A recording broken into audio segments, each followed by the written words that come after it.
Great. So I'll take it from here. So thank you everybody for joining today. And for those of you that are not here that are seeing this as a recording, if you have any questions, by all means, feel free to reach out anytime to us. I'm at adam@tangramvision.com and Brandon is brandon@tangramvision.com. So to start, just a quick caveat. When we decided to start doing this series on robot regulation, I think we were even ourselves surprised by how massive this topic is. And so there's so much to cover, and there's so many differences between different jurisdictions that really what we're going to be able to do is just scratch the surface today. What we're going to try to do is educate you on the general trends and themes that we're seeing in regulation worldwide as it pertains to robotics and automation. The other thing we want to do is talk about what exactly do we mean by regulations? Well, a lot of us in the automation robotics industry think about standards pretty frequently because our standards organizations are very active in creating standards that companies that participate should adhere to. But standards are not regulations. Standards aren't necessarily required by law, and they are not necessarily determined by regulators and legislators. However, those regulators and legislators often refer to standards when they're creating legislation. So when we work with organizations like ISO or A3 in setting standards, we can think about this as us helping to contribute to future legislation, because these are sort of typically the tip of the spear when regulations are being considered. So another thing to think about is science fiction and its portrayal of laws and regulation in robotics. Probably the most famous one would be Asimov's 3 laws of robots. The first being that a robot can't injure human beings. The second one being that a robot has to obey the orders that's given to it by its human owners or controllers. And the third being that the robot has to protect its own existence, as long as that protection doesn't conflict with the first or second laws. These are fun from a science fiction perspective, but they don't really ascribe or adhere to any sort of specific legal basis outside of maybe perhaps sort of a tenuous connection to the concepts of liability. So we have to sort of dispense with these notions and think of them as science fiction. With that being said, another problem that isn't quite science fiction, but is also a theoretical problem that's often thought about in terms of automation and robotics is the trolley problem. This actually is more relevant because it starts to incorporate concepts around the self-determination of an autonomous system, as well as the programming that goes into that autonomous system's self-determination and how that impacts concepts such as liability. So this is just to set the stage and to say that we know that robots are going to be regulated. We still don't know how they're going to be regulated. And we have certain frameworks from standards organizations that we can say are applicable, but then we have other things from, say, the world of science fiction that maybe aren't as applicable. So robot regulation is something on the mind of legislators around the world. When we look at the way that different governments and jurisdictions create regulation and legislation, oftentimes there's fairly significant differences. So in the United States, for instance, we have a federal system where we have laws that are set at a sort of countrywide level, at a state level, and in many cases at a local level. And we see this as being very evident in the world of autonomy regulation in the US. Countries like Canada, however, even though they have provinces that are similar to our states, have more alignment at the federal level, sort of the countrywide level when it comes to lawmaking. In the UK, which is no longer part of the European Economic Community, they have the ability to set laws at a countrywide level. In Asia, we have all sorts of different companies with different cultural inputs, and we see very little consistency with how these countries are setting their regulations around robotics. The area of the world that probably leads with consistency in how they're approaching um, autonomy regulation is the EU. So the EU has had a legislative framework in place since the mid 2010s called robo-law.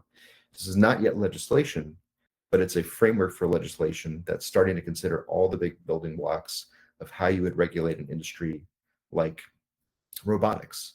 And what's particularly interesting about robo-law and the EU's approach is I think it's being done with an eye towards maintaining two principles. The first, of course, is that the EU is a strong proponent of human rights, and a lot of the regulation is around valuing human life, human rights, and making sure that humans have an equitable and safe environment in which to live and operate. However, I think there's a recognition on the part of EU lawmakers that sometimes this has created an onerous regulatory environment that has been negative to businesses. So RoboLaw is actually trying to create a scenario where any pending legislation around autonomy and robotics also fosters a thriving robotics sector in Europe. So we'll see this as we start to look at some specific examples from RoboLaw and how it applies to robotics legislation. There's a lot of different areas to think about in terms of robotic legislation. And as I mentioned at the beginning of this webinar, there's so much that we're not going to get into all of them. But we sort of bucketed this into four overall areas. The first is financial. So what legislation controls the financial aspects of robotics and autonomy, particularly things around liability, data ownership, intellectual property. We can also think about infrastructure. A lot of robotics and autonomous vehicles and other autonomous systems are designed to work within existing infrastructure. Some of that infrastructure is private, some of it's public. A lot of it now has its own level of autonomy, so there needs to be some interoperability or integration. And some of this infrastructure crosses state or country borders. An area that's been very important in the world of robotics and autonomy for the past couple of decades has been HRI, human-robotic interaction. Obviously, again, thinking about EU and their concern with human rights, they want to ensure that any legislation around robotics ultimately favors humans, and in HRI, that means thinking about things like safety and use of public spaces, privacy, and what happens when robots take away jobs or create them. And lastly, ethics. This is something that has come to the fore quite a bit recently, particularly with the advent of AI and the fact that an AI-enabled robotic system or autonomous system has to have some degree of ethics or morality programmed into it. So how does that interface with the law? Well, unfortunately today, we're not going to be able to cover all this. We're just going to cover the financial and infrastructure aspects. We're going to save HRI and ethics for the next webinar. So as I mentioned again, I'll probably repeat this over and over again, we're just going to be scratching the surface today. But if there were some main takeaways that I want you to think about as we talk about this topic, these are those takeaways. And you'll see these themes repeated as we start to dive into some examples.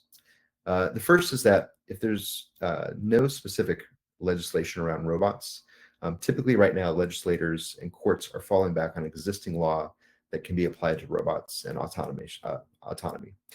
These are sort of imperfect applications of these laws, but they're the best options that are available for now. The second is that there's really no harmonized code available worldwide. Different governments, different economic communities are thinking about robotics and autonomy differently. The third is that the rise of AI has really sort of sucked the air out of the room in terms of robot regulation. A lot of what regulators were considering before and a lot of their attention before, which was focused on robots, has been shifted to AI. And as a result, a lot of recent legislation around AI is moving much faster, but it's also starting to incorporate concepts around robotics and autonomy because, as we know now, embodied AI, robots that are AI powered, are going to be a prime manner in which AI is going to be delivered to large audiences. As we mentioned about the EU and robo-law, a lot of regulators are trying to balance the concepts of sort of constraining robotics with regulation while also fostering competitive robotic sectors in their countries. And lastly, the cultural expectations of a country are playing an outsized role in how these regulations are being delivered. So with that prelude in place, let's dive into the first concept we're going to explore, which is liability. And yes, this is not AI generated. This is a real lawyer in the Southern California area who now specializes in delivery robot and drone injury cases. This seems kind of crazy, right? That we already have billboard lawyers that are trying to represent consumers who might have been injured by a robot. But actually, this has happened already. So in the Dallas, Texas area, Starship Robots deployed a fleet of test robots, and one hit a woman's car. And the woman whose car was hit had a financial damage to her car and needed to pursue action against Starship. The problem was there was no law in place to cover this scenario. The robot was not considered a vehicle, so the vehicle code didn't apply. The robot was operating autonomously, so there was no other person on the other side of this transaction. And ultimately, the way in which this was settled was simply through the woman whose car was hit with her and Starship ultimately working out that Starship was liable and Starship being a good actor and paying her for the damage. But there was no legal foundation from which she could work, no existing laws in the books. So a situation like this shows that we're already in a position where we have robots operating in society causing damages, where we need some sort of legal framework around liability. So different parts of the world are trying to address this with sort of different, I'd say, different levels of success. So in the US and the UK, for instance, we're falling back on existing legislation that are mostly around product liability or negligence. So you can imagine, for instance, if that Starship robot was owned by that person, by the woman whose car was hit, and it was in her home and it broke, she might have some product liability legislation that already exists that could set a precedent for how she was damaged by that robot. Or if that Starship robot was rolling down the street and a wheel fell off because of poor design, there might be some negligence in that case that could be applied. But there's no specific legislation that would specifically cover those scenarios. So we have to fall back on those laws. Robo-law is probably the leading sort of corpus of thought here at this point. And as I mentioned earlier, though, the way that robo-law would consider liability is to try and limit it through different ways of considering liability, whether it's strict liability or vicarious liability or other terms that are going to offer some protection to the robotics company whose robot caused the damage, while also protecting the legal right of the consumer. Probably the most interesting part of the robo-law in terms of determining whether or not who is at fault if a robot causes damage is the scenario where the robot itself is fully autonomous and has no connection to a human operator when it creates the damage. So in robo-law, they say that they're looking to create a specific legal status for robots, and this concept is called electronic personality. So in the case of electronic personality, this means that the robot at this point may have been designed and produced by a company of humans, but it's operating independently, and it has some degree of autonomy, and therefore the robot itself has some level of liability for any damage it causes. And in a court setting, the company that created the robot would probably still have some liability, but it's possible that the robot itself could be responsible for the damages and could be part of a damage settlement, for instance. It might be that the robot is awarded to the person who is damaged because the robot itself is considered the liable party. Uh, this, of course, has all sorts of ethical implications, which we're going to dive into in our next webinar. Um, and very few other areas of the world are in agreement with Europe that robots should have some level of legal personhood. Now, of course, in the U.S., we have things like Citizens United, which grants corporations personhood, and that might form a model for thinking about robot personhood. But it seems like we aren't that evolved yet in our thinking to consider these kinds of scenarios. So another thing to think about in terms of financial legislation around robots is data usage and ownership. A lot of robots are designed to work in public spaces. Some are designed to work in private spaces. If a robot or a fleet of robots develops a proprietary data set from a set of public spaces, should that robotics company be forced to share that data back to other robotics companies or other stakeholders because effectively that robot and the robotic company or autonomy company has used a public resource to create a private good of value. Another example might be if you have a robotic vacuum in your home. Many robotic vacuums now are using LiDAR and multiple cameras to map the home and create a data set of not just your home, but an aggregated data set of multiple homes. And many of them require you to agree to an end license where they have access and ownership of your data.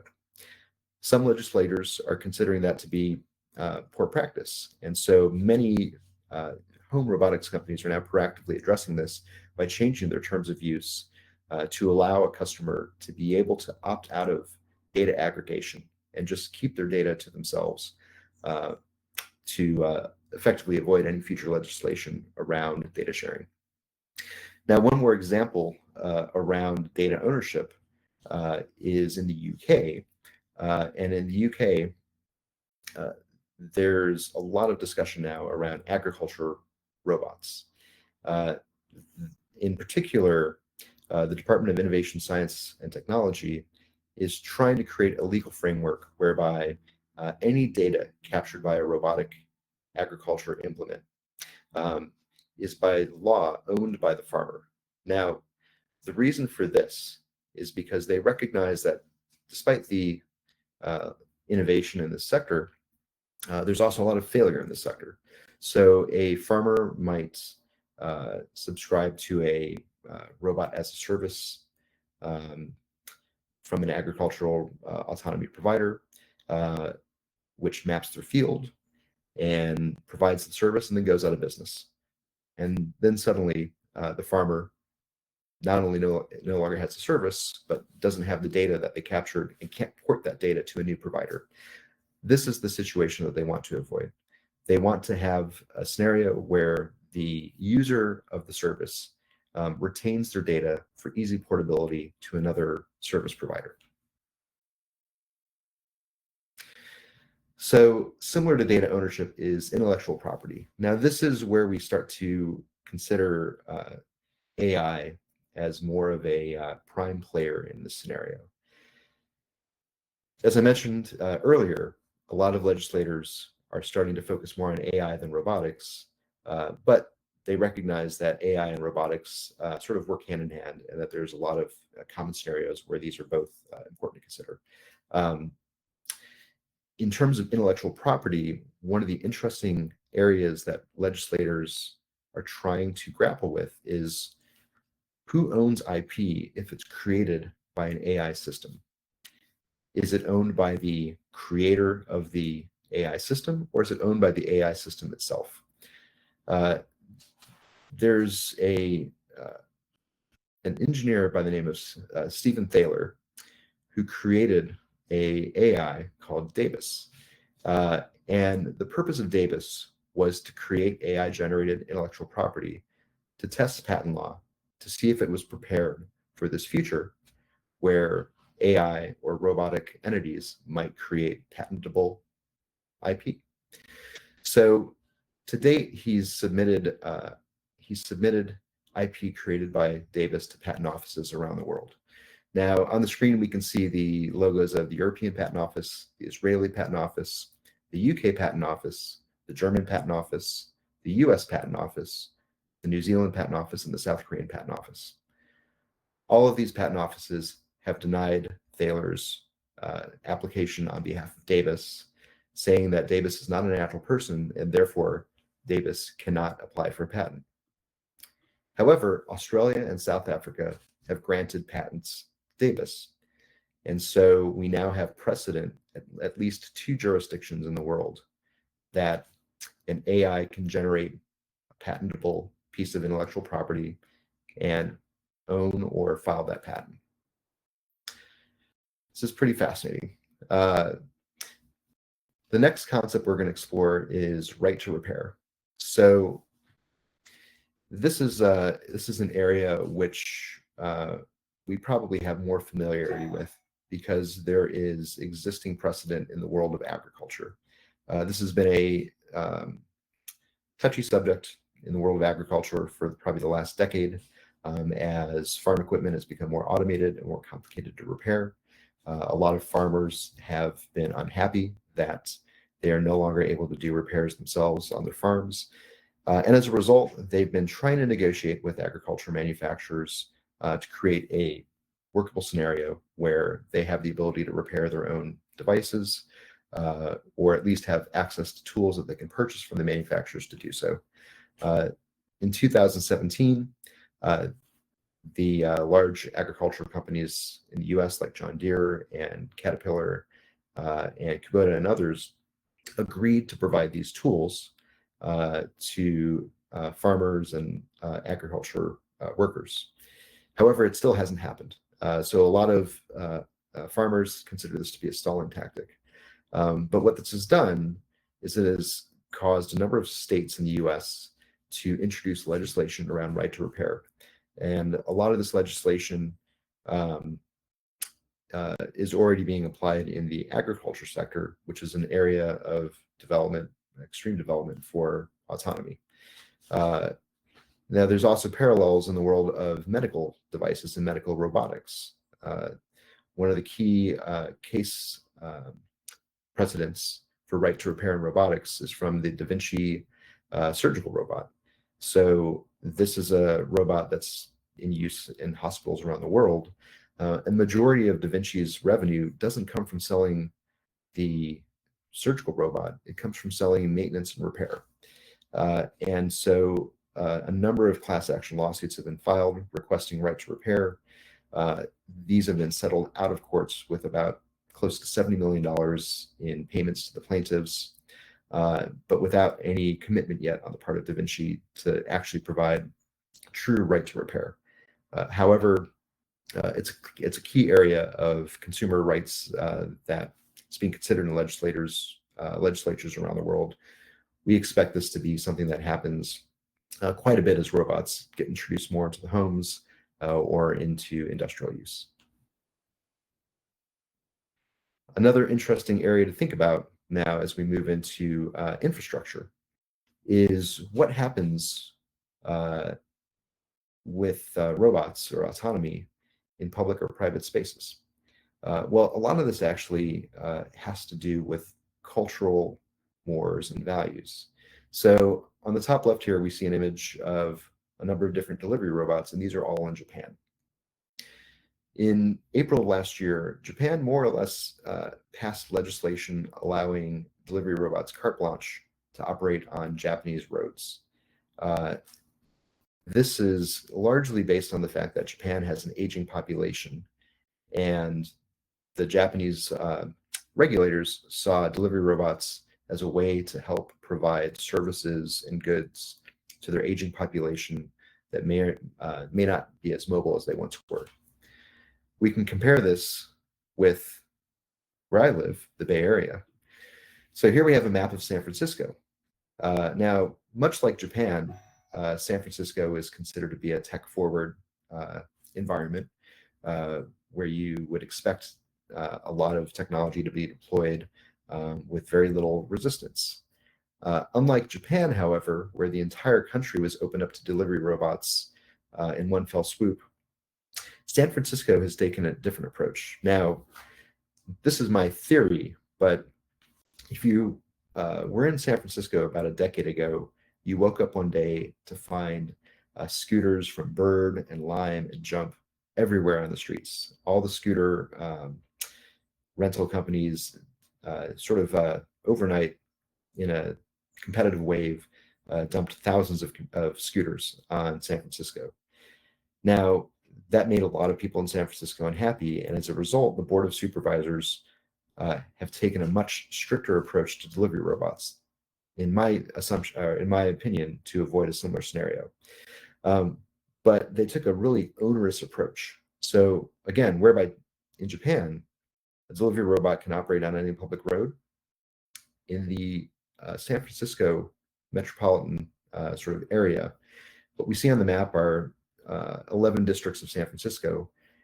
Delivery robots can only operate in District 10, but it gets a little bit more severe than that. If you're a delivery robot company, you can only operate 3 delivery robots at a time, and only in Sector 10. But it gets a little bit crazier than that. Across every single delivery robot that wants to operate in San Francisco, only 9 can be operating at any given time in that District 10. So I think the takeaway here is that, for instance, if you're a delivery robot company, there's a patchwork of regulations worldwide, some which are extremely permissive, and some which are extremely sort of the opposite. They're not allowing you to operate a scalable business. So to the right, we see a graphic showing private farmland separated by a public road. This is an example from the UK. So unlike in the United States, where we have farms that might have dozens or hundreds or thousands of acres of continuous land, the nature of farming in the UK often is a patchwork of privately owned farmland separated by public roadways. But what happens if you have an agricultural implement that has to cross a public roadway to go from one private plot of land to another? Well, currently in the UK, you'd probably have to put that robotic tractor on a trailer and drive it across the road, and then take it off the trailer to operate it in the next space. This is actually even true if it's a drone. You can't fly the drone over a public roadway without special authority to do so. So again, the DSIT in the UK wants to create transit rights so that agricultural robots can effectively operate seamlessly and without these sort of false barriers. But until then, it still sort of constrains that market in the UK. We'll quickly touch on this, which is compliance. This is something that's probably not surprising to any company that's making a device that has any sort of transmissive properties. So if you're going to create a device and sell it in a market, you're going to have to follow existing laws around electromagnetic emissions, around electronic shock standards, safety, etc. So we'll move quickly from that and go to something more interesting, which is interoperability. So interoperability, I mentioned at the beginning of the call, is this concept around the fact that robots are going to be integrated, or autonomy is going to be integrated into public spaces, and public spaces have certain systems that already exist, and we need to ensure that autonomy interfaces with these systems properly. In the EU, however, they're taking the concept of interoperability one step further, and we can think about an example from our personal lives, perhaps, if we're Apple iOS device owners.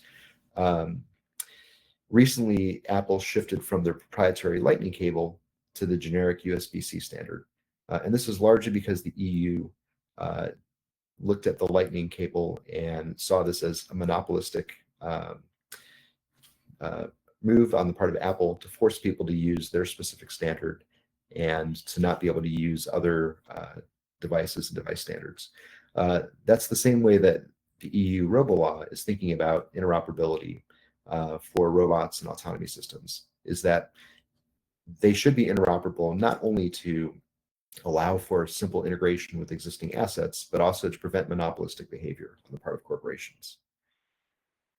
Now, in the US, the Department of Transportation just released a 12-year plan around V2X. So if you're familiar with V2X, which stands for Vehicle to Anything, this is a conceptual framework around ensuring that autonomous vehicles or connected vehicles will be able to communicate with infrastructure assets on public roadways and other public infrastructure.